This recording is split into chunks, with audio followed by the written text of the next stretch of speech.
Hi friends, welcome to Telugu beauty. ఆంధ్రప్రదేశ్లో టీడీపీకి అనుకూల మీడియాగా పేరు తెచ్చుకొని ఎప్పటికప్పుడు సంచలనాలు సృష్టిస్తూ జగన్పై అన్యాయంగా అక్రమంగా రాతలు రాస్తున్న ఛానల్ ఏదైనా ఉంది అంటే అది ఏబిఎన్ ఆంధ్రజ్యోతి ఒక్కటే అన్న విషయం ఆంధ్రప్రదేశ్లో అందరికీ తెలుసు.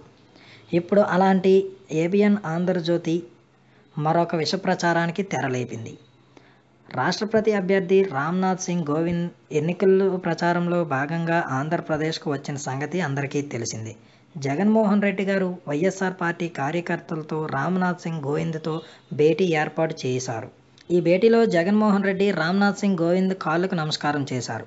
దీనిని వక్రీకరించిన ఏబిఎన్ ఆంధ్రజ్యోతి జగన్ కేసులు మాఫీ చేయించుకునేందుకే రామ్నాథ్ సింగ్ కాళ్ళ మీద పడ్డారు అని ఆంధ్రజ్యోతి ప్రచారం చేసింది. వైసీపీ ఎమ్మెల్యేలను పేరు పేరున రామ్నాథ్ సింగ్ కోవింద్కు పరిచయం చేశారు జగన్మోహన్ రెడ్డి.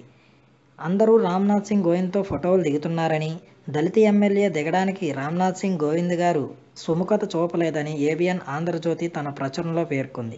దీనిపై వైసీపీ శ్రేణులు మండిపడుతున్నారు. మీరు గనక ఈ వ్యాఖ్యలను వెనక్కి తీసుకోకపోతే మీపై కేసులు పెడతామని, దళిత ఎమ్మెల్యేలను కించపరిచేలా మీరు రాసిన వ్రాతలకు ఎస్సీ ఎస్టీ కేసు పెడతామని వైసీపీ శ్రేణులు వాదిస్తున్నారు. దీనికి మరి ఆంధ్రజ్యోతి ఎలాంటి వివరణ ఇస్తుందో మనం వేచి చూడాలి. ఫ్రెండ్స్, ఈ వీడియో కనుక నచ్చినట్లయితే లైక్ చేయండి. మరిన్ని పొలిటికల్ అప్డేట్స్ కోసం ఛానల్ని సబ్స్క్రైబ్ చేయండి. అంతేనా?